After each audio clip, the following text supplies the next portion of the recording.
This episode of the Old Dogs REI Network is brought to you by Mino Studio.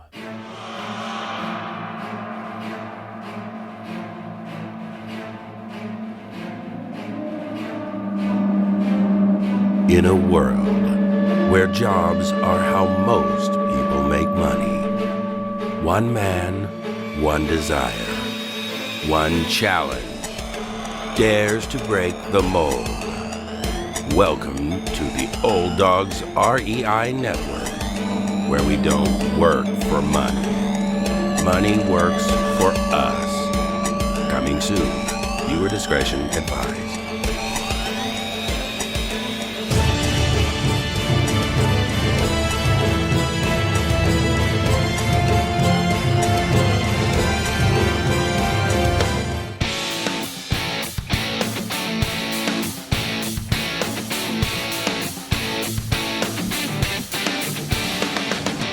Welcome to the Old Dogs REI Network, where cash flow is king. Real estate investing, the means, so you can enjoy your retirement dreams. This is the show where we cut right to the chase. No sales pitch, no long monologues, just simple how-to real estate investing advice, so you can earn the passive income you need to enjoy your retirement today. And now, your host and chief old dog, Bill Manacero. Welcome to the Old Dogs REI Network. I'm your host, Bill Manacero, and this is the show where 50-plussers and anyone else who wants to join us get solid, no sales pitch real estate investing advice to help generate real cash flow. This podcast airs twice weekly on Mondays and Fridays, and if you aren't already a subscriber, go to iTunes, type in Old Dog, spelled D-A-W-G, find our podcast, and subscribe.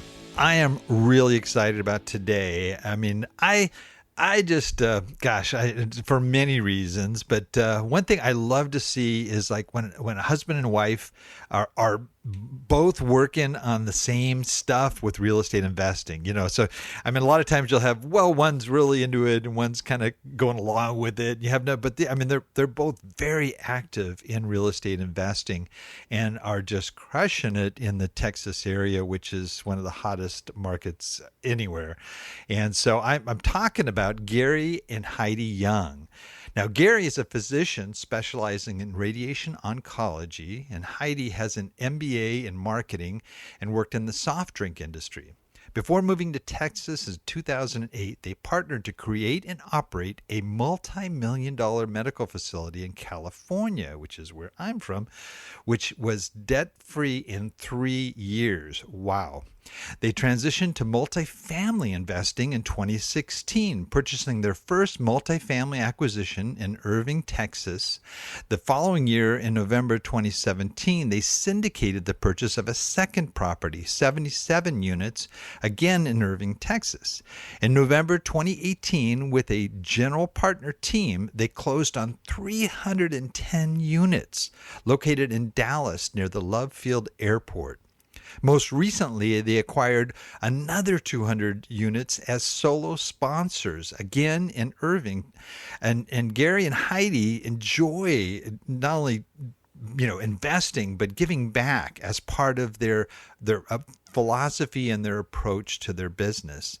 Their vision is to be a catalyst in improving the lives of people within apartment communities by partnering with nonprofit organizations, which we're going to hear more about as we get started. Well, Gary and Heidi, welcome to the Old Dogs REI Network. Thank you, Bill. Thanks for having us, Bill. Wow, I am so stoked to be here with you guys. You guys are amazing. I'm looking at this. Well, you just decided to get into multifamily, and I mean, you've just got hundreds and hundreds of units. Just wow! I am just like I got to hear the story, okay? Because I mean, you both have these amazing backgrounds already. Gary as a physician and Heidi in business. And how did you guys, with those kind of backgrounds, move into this crazy real estate world?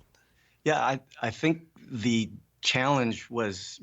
It goes back to 2008 when we were about to retire. I was about to retire because we had this cancer center. It was all paid off, but we didn't control the real estate. And so the hospital took it over. We decided to move to Texas and do something else. which really didn't work out because we didn't get the capital we needed to get out of our business. And the other problem is we had 3 homes in California, and we had bought a house in Texas. We had 4 homes, and you know what happened in 2008, 2009. We moved before that, and then all of a sudden we found we were underwater with 3 homes, 4 homes. We had no job, and it was probably the most trying and challenging time. It was a character building time, I know for me at least. Yes. And so we had to recover from that. It took years to recover. In 2015, we started doing some single family investment and found that it is going to be a long time before we can get where we needed to be. And I happened to go to a medical conference and sat next to the only person that I thought was interesting was this guy who was doing real estate. And he was telling me about a mentorship program that was actually in Texas. And so, we signed up. We thought, we can improve our single family business, and went to this 2-day seminar. And on the second day, they talked about multifamily. And that's when the light bulb went on. It was an understanding that you can take a property and you value it differently from single family and increase your cash flow and then sell it and do so much better than what we could do in single family. So, that's when the light bulb went on, and we just went for it with mentorship. 2 months later, we were under contract for our first property. It was only 11 units, but it was an opportunity to learn. I was working full-time during that purchase and was just really too busy to really do a good job with that. And so Heidi graciously and maybe reluctantly took it over. And that's how she got started in this whole thing. Wow. Now, did guys, so many questions here. So you relocated from California to Texas, and there are a lot of people that do that. A lot of people do that, and don't blame them. In Texas, you had to start a new practice, right? So you're trying to get a new practice off the ground, or did you join an existing practice? How did you? Yeah. So my intention was my thought was I was going to still retire, but we didn't get the funds that we thought we would get out of the old business. It took me a year to get a Texas license. It's not that easy. It's in another country out here, right? Texas is its own country. Yeah, so it took a year. Once I got my license, just jumped into a job. But it was a full year of really famine for us. Wow. And your properties, what happened to all those homes? Now, were you renting some of those homes out initially? No. Or no, you just had them? It was for a family, so we were still paying the bill. Right. Wow. Yeah. Do you still have those? Did you liquidate those, sell them? We did eventually. We still have one. Mm-hmm. It took years to get out from under there. And one is rental. One is a rental property now. Mm-hmm. What part of California were you guys in? This was in the San Francisco Bay Area. Okay. Yeah, one was in Hayward. We have one. We lived in Tuolumne County, actually, which is in the foothills of California. I used to live in Tuolumne County. I lived in Columbia. Oh my goodness! I went to school there for 2 years. Oh yeah. Wow! And my dad was born. My dad was born in Sutter Creek. Sutter Creek. We know where that is. Yeah. So okay, I know people are going, Bill, this has nothing to do with real estate. You got to talk about. But anyway, that is really cool. I love Tuolumne County. It's beautiful. Yeah, so do we. Oh man. Beautiful. Well, very cool. Wow. So when you went to Texas, you're getting kind of started, getting your back into medical field. And now, when you came in initially, Heidi, were you working in Texas, or were you still trying to decide what you were going to do when you arrived? I was at home with 3 children, so that was a pretty busy time. And here in Texas, where we live, education is everything, and parental assistance is necessary in this area. So it was pretty busy, but yet at the same time, I wanted to be able to help Gary in this multifamily business. So jumping in was actually kind of fun. It got me out of the same old, I guess, and jumping in there. I love to learn. So yes, going over there to that property, I could learn about plumbing. I could learn about electrical, hardwiring, and all the different things that go along with multifamily, including speaking to the residents and those that were coming on the property to do work. So learning Spanish was something that happened during that time period as well. Going to eviction court and sitting through every single case to be able to hear how is it that the judge awards to some and not to others. Being able to see as much as possible through that entire experience.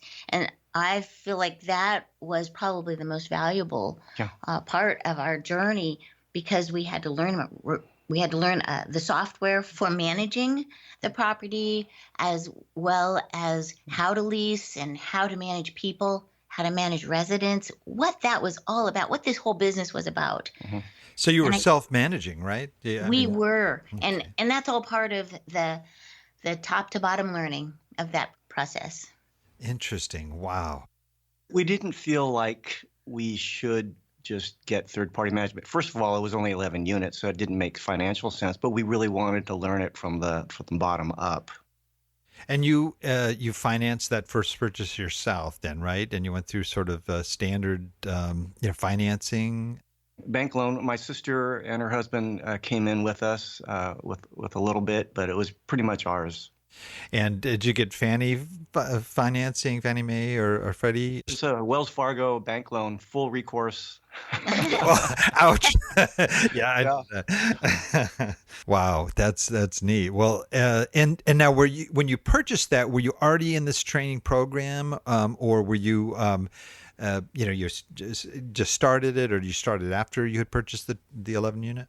Yes, we were in the program. We heard about it, and then it took us. We probably felt like we were ready in a month to just jump into something, and the next month we found something. So 2 months later, we were under contract, and 4 months after we joined, we actually purchased that property. It was ours. It was a very steep learning curve, but it was worth it. It's like, okay, let's get through all these modules. Let's learn all this stuff. Let's see how we can apply it now.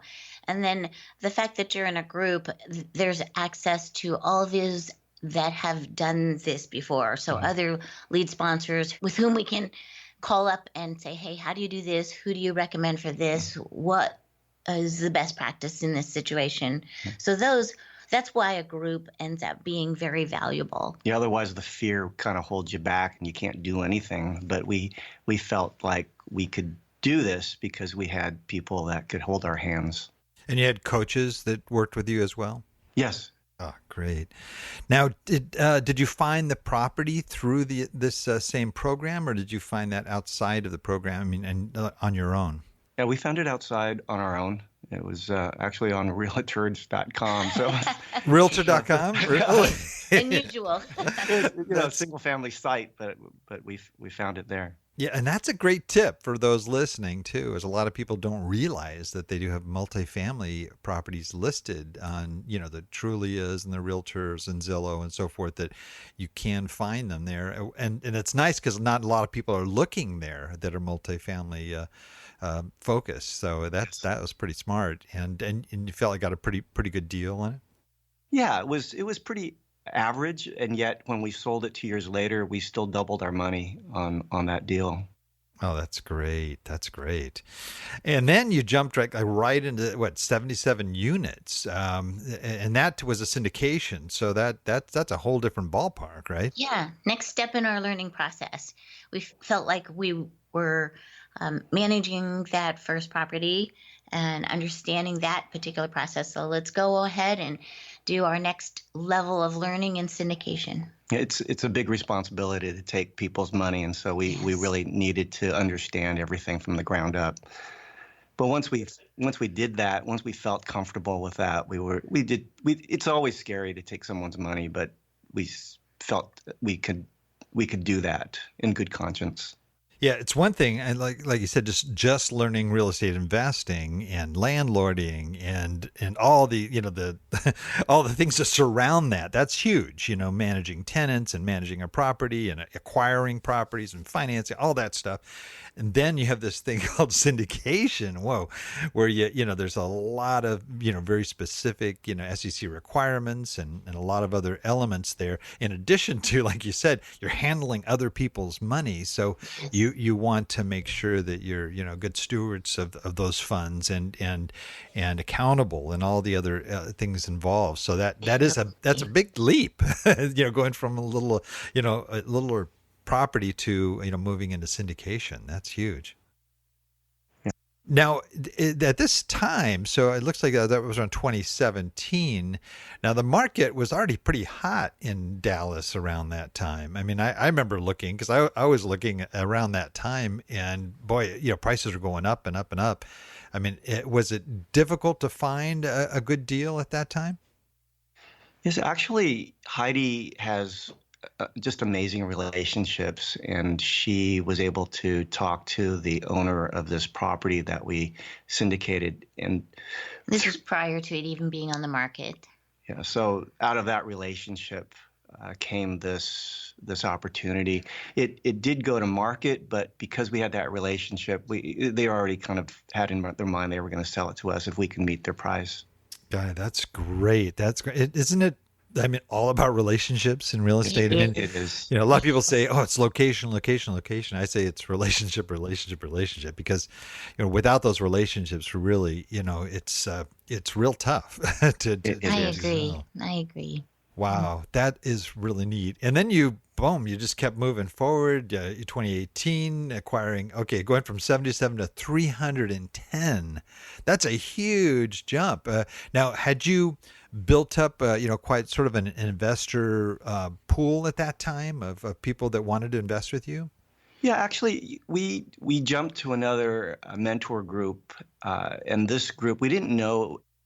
It took a while to get to know people in that group, so we weren't leveraging the other group so much. But so we partnered with a couple other people. Others. Well, we started with one other person that we partnered with, which we felt would be a synergistic relationship. But we also felt ready at that point. Yes, the investor base is absolutely necessary, and being able to speak to other people and for people to get to know who you are, because I think that's what makes all the difference. When people feel comfortable with who you are as a person, that they can trust you. I felt like that was how our network actually became established, and we felt ready at that point. Yeah, it's all about relationships. Yeah, and those partnerships are important too, especially early on, because people can bring expertise that maybe you didn't have sort of 20 years to develop, or that can add value as well in a lot of different ways. One thing it's interesting too is, as a husband and wife working as business partners here, yes. How do you kind of divvy up responsibilities? Have you kind of both kind of fallen into areas where I do this, you do that, you use your strengths in those areas? Yeah, it's actually been very easy because we are very opposite in many ways, and therefore I think it's God's design that we were so different from one another and able to complement each other's skill sets. So the breadth of our skill set ends up being very wide, just because Gary is so able to focus on numbers and spreadsheets, and he's super analytical in that regard. And for me, being able to talk to people and assess character and situations, it just works out very, very well. And then when we discuss things together, it's been so wonderful for our marriage. That's so neat. It's really been an interesting process because when you're so different, it's really irritating to have someone not agree with you. and so working together, I've learned to really value Heidi's opinion, and actually I look for her opinion. But when I hear her opinion and I don't agree, I have to kind of reset and think about it and really just honor her and honor her ideas. And once I understand what she's saying, she lets me just make the decision. But it's the idea that you can understand what someone else is saying. I think that goes a long way in working together. And there's that verse that says, live with your wife in an understanding way. And I think that is something that really got solidified in our marriage during this time. And Gary being able to hear what I have to say, that's all I needed, was for him to be able to actually hear me. And then I can trust in the wisdom that God has given him. And Gary is so wise. He's always been that way. And so for him to actually hear me and then be able to make decision that seems more well-informed. A better decision. Well, you combine both your wisdom together, and it's like the best of both worlds. It's just awesome. I often do. It often does change my trajectory when I listen to her. That's neat. Now, so like typical jobs, a lot, some listening may know or may not know, but you've got acquisitions, you've got analysis, you've got investor relations, you've got the bank financing part. Where do you guys kind of fall in some of those typical roles? Yeah, I'll do the analysis. I'll do all the financial stuff. Heidi does all the relational stuff. All the component. We go to networking, but I just kind of stand behind her when she talks to people. Gary's really come out of his shell. I'm the same way with my wife. Same thing. She's great at that. Do you use that skill? Let's say you're probably dealing with brokers and others that bring you leads and so forth. Are you both in that process, or is that more you, Heidi? No, actually, we're both in that process, because many times the brokers reach out to Gary, and yet as we discuss things and then we go on tour, they meet both of us and realize that we are an entity, a duo as an entity. So it really is good, because I am looking on the tour. I see so much detail, and Gary's looking at the overall big picture. I'm able to talk to the management that is leading us on this tour, or the maintenance person that might be on board, just to be able to get all those different insights. So it really works well, and Gary's getting broker insights at the same time. Oh, yeah, I hang out with the broker. She hangs out with everyone else. She picks up so much on a tour. It's amazing. That's so cool. I took my wife on her first tour of a property we were looking at buying, and it is really interesting, because I was looking at plumbing, I'm looking at all this stuff. She's off talking to the tenants. Yes. And getting all this sort of the inside scoop of how the building is managed and how it really operates and all this stuff. And I mean, she's got everybody's story. And then we would meet and put together our notes. I'm going, oh my gosh, how did you find this out? No, that is really cool. That is really cool. Wow. Well, this is pretty amazing. Just one that how you guys are doing this together, and at the same time, you're complementing each other too. And did you sort of move away from sort of self-management at a certain point, or are you still self-managing your own property? Definitely. That's an easy one. Yeah. I think after the first year of self-management, we were pretty much done. And so we held on to one more year just because of the prepayment penalty. But now we have third-party management, but we are very, very involved, because since we know what it's like to manage, we also know how to interface with management and let them run, but still watch what's going on and be very proactive in how to control what happens. Yeah, the experience of that first property has become very valuable in managing alongside the third party property management.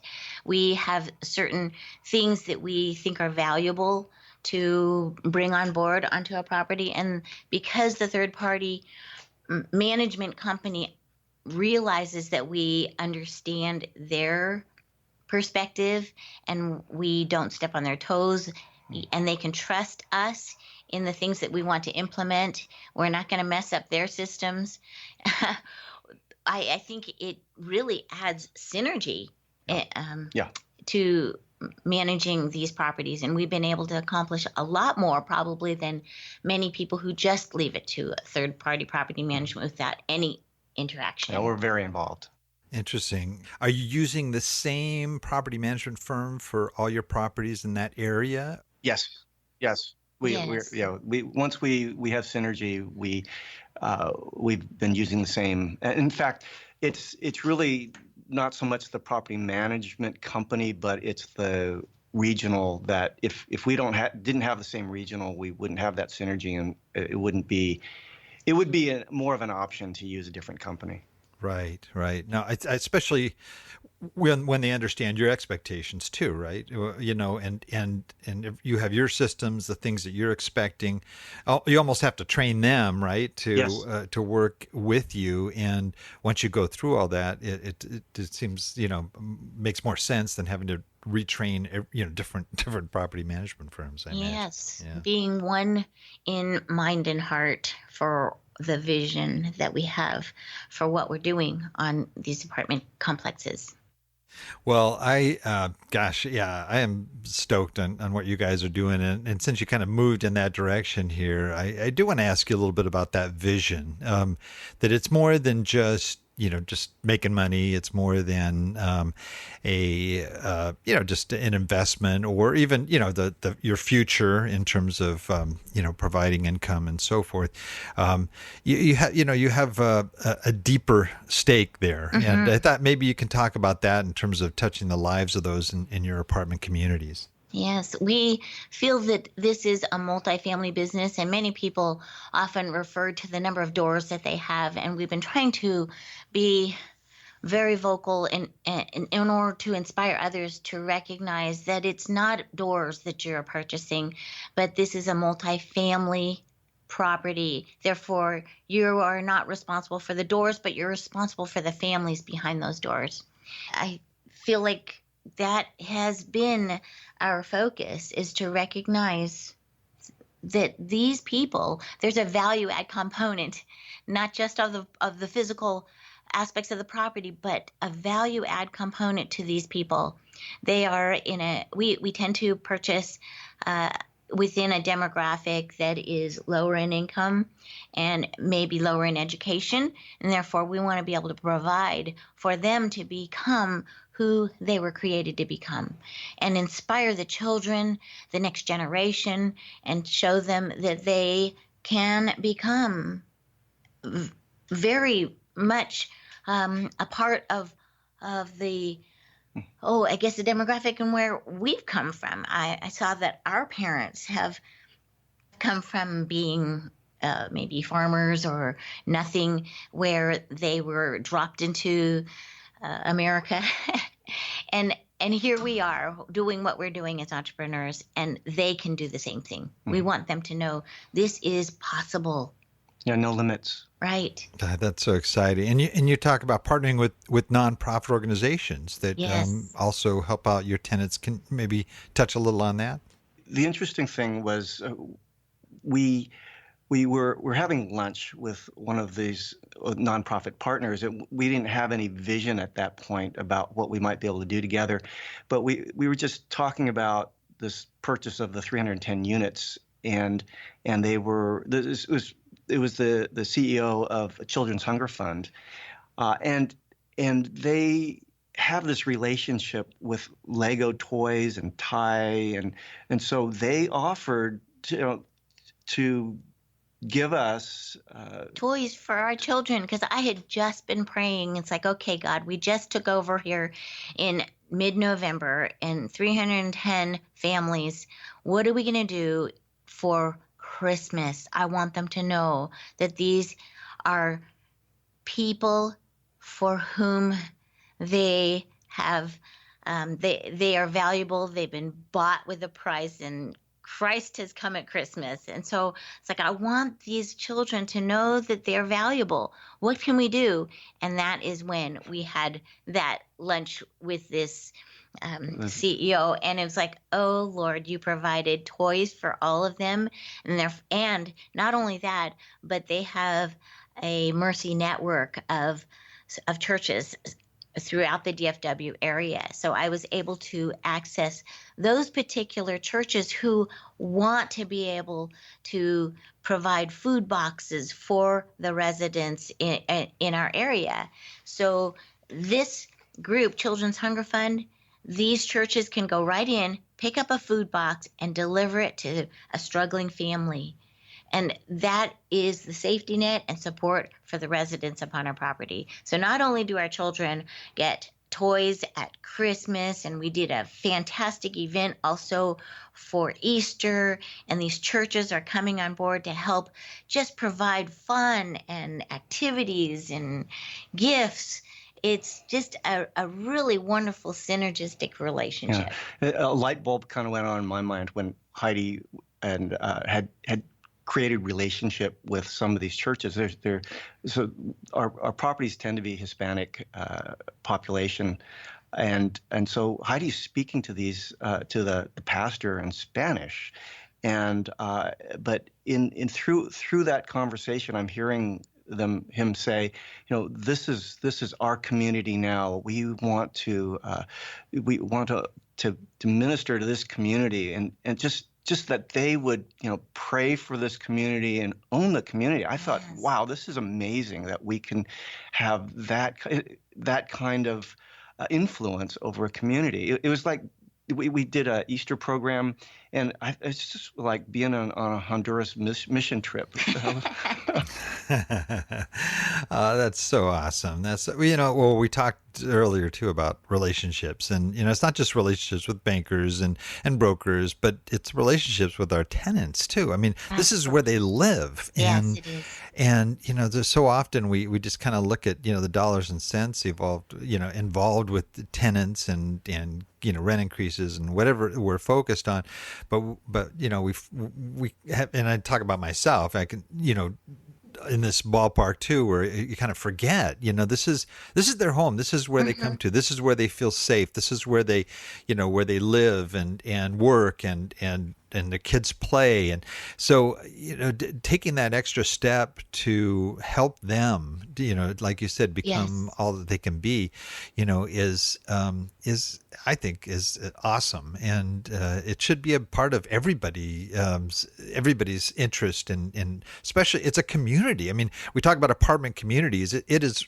like a little city, when you got 310 units. I mean, there's a lot more people there than 310, right? I mean, because you've got multiple people. Yes. And so, I mean, it's like a little city. There's cities that don't have that many people, and so, we really do have to have that mindset, where it is a community, and you need to take care of the needs of the community. And God, that's so exciting to hear. Man, oh man, great stuff. The leasing staff also, they got a lot of feedback as well, and people are saying, wow, we are amazed that the new owners actually care. So they're getting that kind of feedback, and they're actually seeing the light as well. The vision also becomes their vision, where they understand that this business is all about caring for people. It's not just about improving a bottom line, but all those things happen as well. It's like when you seek first kingdom things, all these other things get added as well. Yeah, leasing manager has a tough job, and it's when they can feel like they feel good about what they're doing that really makes a big difference for them. Oh yeah, seeing a smile on a kid's face, and he gets some Christmas gifts, or a family that gets a box of food. I mean, that's got to warm the heart of, I would imagine, the staff there, definitely. They can always access these food boxes too. Like we had one instance where a husband's wife suddenly passed away. So the leasing staff, knowing about it, can just call that church, and right away there's people there to support that family, that husband who suddenly has no wife and 3 children that he has to suddenly raise on his own. So it's great to have that kind of a safety net. Oh, that's neat. That's neat. Well, you guys have this an amazing story here. You really ramped up pretty quickly. I mean, I look at this, just really starting in 2016. It's only 2019 here, and you've got hundreds of units that you have, and these apartment communities. You must have learned some things along the way, I would imagine, especially moving so fast.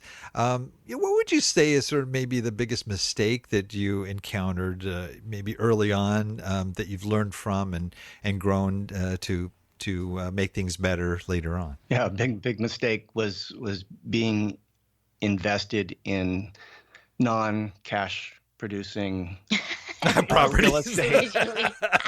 Oh man, yeah, I that's when I struggle with, I'll tell you. But then realizing that if you have cash flow, we would have been fine in the 2008 2009 downturn, and that's what got me comfortable with getting back into real estate. I tried to learn how to invest in stocks and options, and I was actually trading options, doing a lot of spreads and things like that. And I could never really feel comfortable that I could get it right. But I feel like the real estate is something you can actually understand, you can touch, you can feel, you can understand what you're doing, but also you can help other people. Yeah, that's great. That's great. What would you say has been sort of your most singular success that you've adopted that you continue to apply to each property, each investment? Yeah, I think the last opportunity that we had, 200 units in Irving, things finally kind of gelled together. We had vision. We understood perhaps better what it takes to make a deal work. We were able to communicate with investors better. But I think it's the vision that we had just from the start that this property has great community room. It has a soccer field. It has all the things that we wanted to just encourage community. We took our family to Youth with a Mission back in 2003, 2004. And so we actually we felt community for 5 months together. And so we know what community can feel like. And it's something that's amazing. And we just have the sense of what community can be and how do you create it. We still want to find more vision and how to do that. This particular property, it's called Village at the Crossroads. So when people say it takes a village to raise a child, everything about this deal just felt like it was a God-driven deal. And even when we were wondering, with all of that competition, I mean, there were so many people going after this property, and it was like 4 rounds of best and final on this one as well. So we kept on asking, how do we end up underwriting this? And that's when I felt like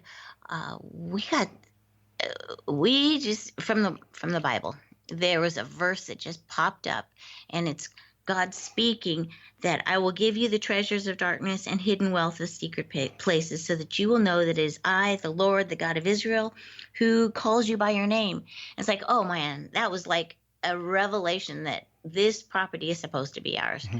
And that was when Gary was able to find all these different places to put into the underwriting, all these different little tidbits. And people will say, you got the bid, you overpaid, but the lending appraisal came in $1.45 million above our purchase price. So.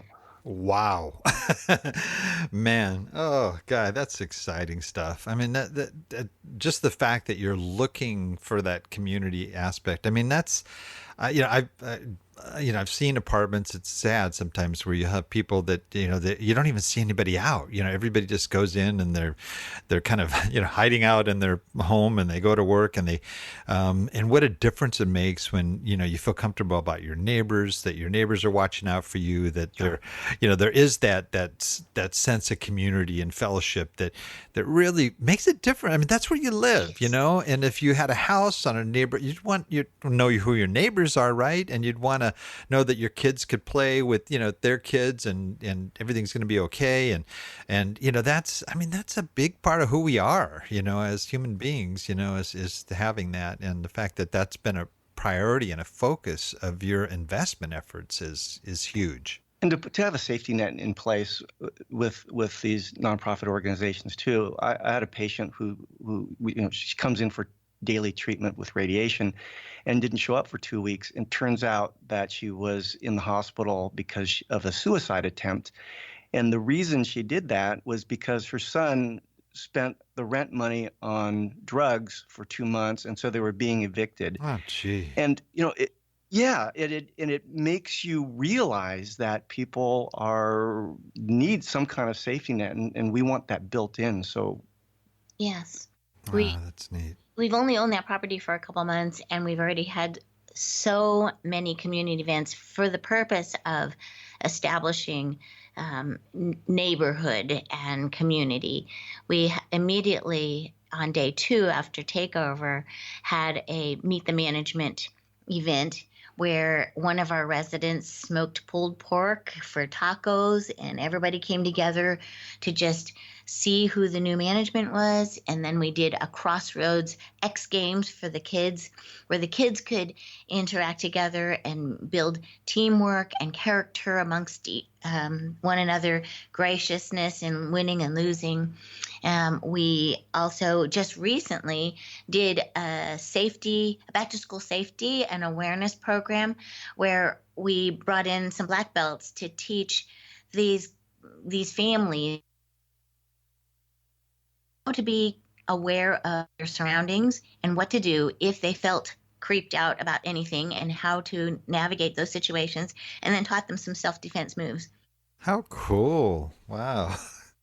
And then during back to school, it was very close to back to school when we took over the property, but we were able to utilize the passions of many people. The life groups around the area, they were able to buy I gave them a link, and we gave out over 140 backpacks, and one of the churches was able to give us the money for all of the school supplies from grades pre-K to 12, and we were able to sort them out and drop in to their favorite colored backpack, whatever school supplies were appropriate for each grade. Yeah, so all the programs do not come out of, it's all nonprofit and volunteer, and it doesn't not come out of the net operating income. That is so amazing. That is so cool. Wow. Of course, only moms would think of favorite colored backpacks. Yeah. Okay. Us guys would say, hey, they got a backpack. That's good, They get to choose their backpack favorite color, and here we go. Our audience is mainly folks that we have a really wide cross section of folks, but our focus is really on those that are 50 years of age and older. And so you have people that are working, getting ready for retirement, and then you've got those that are already retired. Mm-hmm. And so a lot of those folks are looking at real estate investing as a means to sort of, get them into that next stage. Yeah. Some of them are concerned they may not have the funds to be able to, do the things that they hope to do in their retirement. And then there are those that are already there that are kind of going, I could just use another couple $1,000s or whatever, to just get through. And then there's, people are living longer. There's also the whole issue of, assisted care somewhere in your life. And so all these factors have caused a lot of these folks, mainly sort of baby boomers, that are looking at real estate investing as a means to help them out. What kind of advice would you have for those folks, from your own experience, as to, how to look at real estate investing to be able to help them out? Yeah, I think the difficulty is having the funds to invest. That's where we were at. And what you can do is really look at all your assets and see where you can pull funds out. And a lot of people don't think about their retirement funds, doing the IRA or the SDIRA. Yeah, you can really pull your retirement funds out of and do multifamily. So, and then it just grows within that account. If you own a home, there's all that HELOC. You can just pull out some money from home equity. Yeah, home equity. Mm-hmm. So there are ways to pull cash out, and then there's so many tax advantages. Heidi was doing this full time, and so she was a real estate professional. We had that tax advantage too, and that allowed me to go part time and still almost have the same income. So that was a big plus.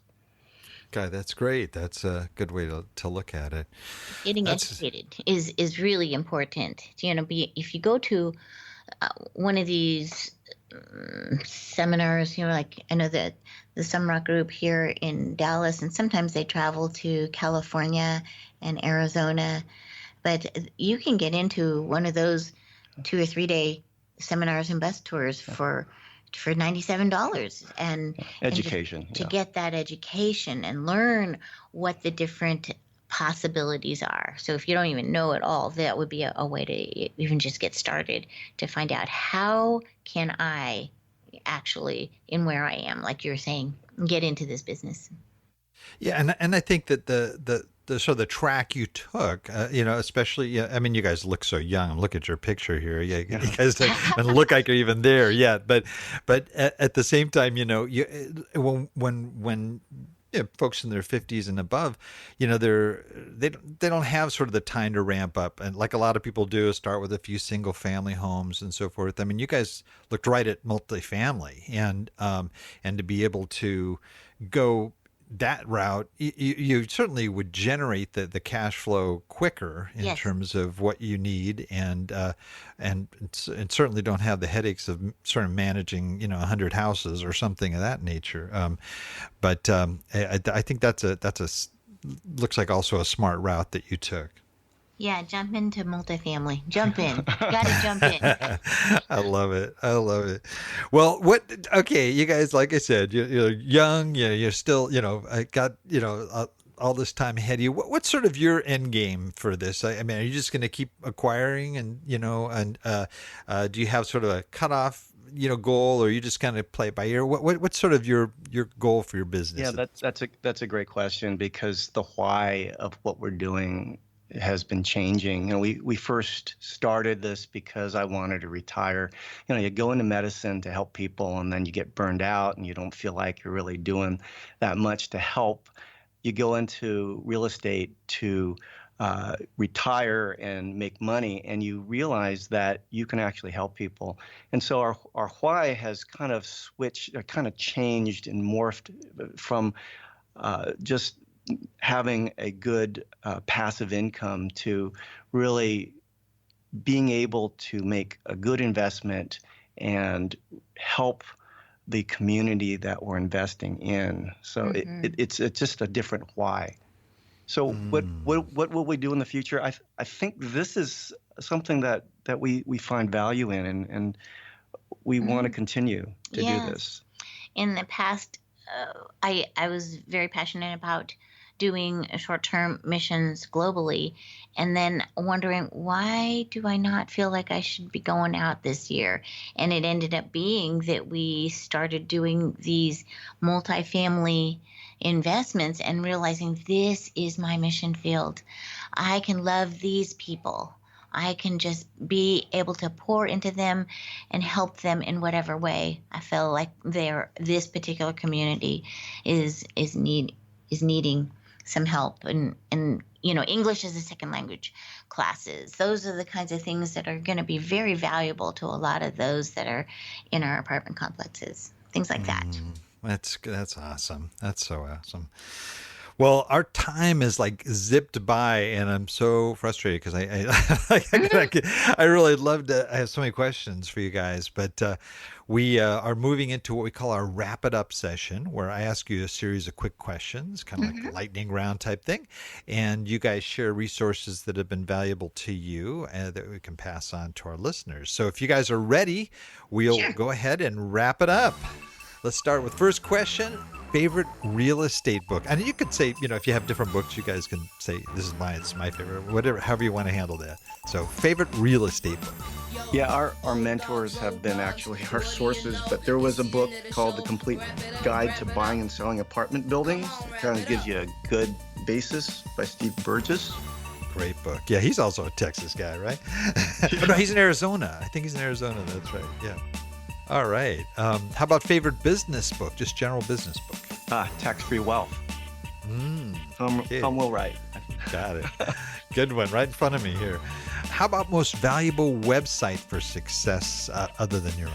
I would think Old Capital Lending has been a really great source for us. We listen to their podcasts all the time. All the time, because it's just really good multifamily business information from that particular website. And they've got Multifamily 101 that you can get. Just to, those are the kinds of things that are practical for this business. Yeah. Yeah, great stuff. And we've had both Mike and Paul on our show, and they're great guys. Awesome. How about favorite app? For me, it's Audible. I'm always listening, always learning.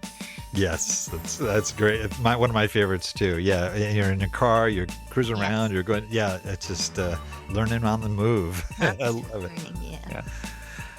How about favorite quote? For me, I would say it's in whatever you do it heartily as to the Lord and not man. Knowing that your work in the Lord, you will receive the reward of the inheritance.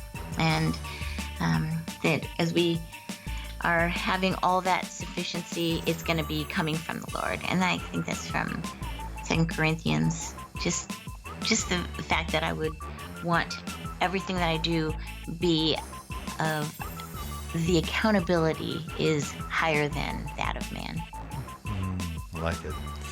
And this one is kind of a trick question here, but we always ask our guests, if, let's say, you lost absolutely everything, okay, boom, all your assets are gone, all you have is $1,000 in cash, what would you do with that $1,000 to rebuild your real estate investing business?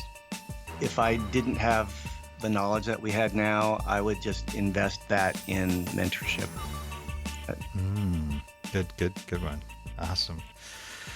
Wow. Well, we have, we have just, I went way too fast here, but thank you guys for being on. I'm sure there's a lot of folks that are listening that would love to find out more about you. And is there a way that folks could, find out about you or reach you that you could share with our audience? Yeah. The easiest way is to just go to our website. It's ecceventures.com. That's Echo, Charlie, Echo, the letters, Ventures. Ecce is the word for behold in Latin. When Jesus, when John saw Jesus, he said, "Behold, the Lamb of God that takes away the sins of the world." So it's that word, behold. It's like, wow, look at this. And that's what we want people to see when they see what properties we have and what we hope to inspire. Behold what God has done. Yeah.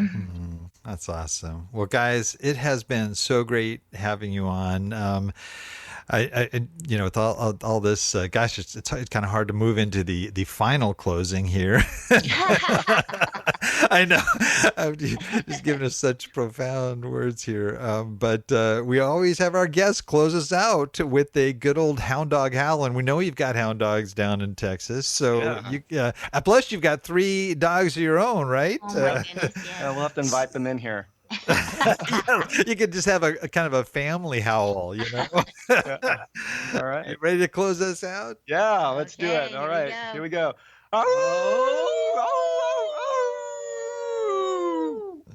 Wow. I felt like, man, I was in the middle of Texas desert there right now. The coyotes howling, full moon. Yeah, fun. Wow. Well, thank you so much for being on. We really appreciate it. Bill, thank you so much. Thank you very much. It's been great. And I also want to thank all our old dog listeners out there, too, for joining us. I know there's a lot of other things you could be doing right now, but the fact that you've taken the time to join us means a lot, and we greatly appreciate it. And please note everything we talked about today and that, was discussed. It will be on our show notes, our extensive show notes. You can access that at olddogsreinetwork.com/blog. And you're going to look for the episode with Gary and Heidi Young. Well, that's the show for today. Remember, cash flow is king and real estate investing the means. Until next time, keep moving forward and may God bless. Thank you very much for visiting the Old Dogs REI Network. We would greatly appreciate if you would stop by iTunes and let us know what you think of the show. We would love if you could subscribe to the podcast, give us a 5-star rating, and write a review. The more ratings and reviews we receive, the more visible the podcast will be to others. Thank you.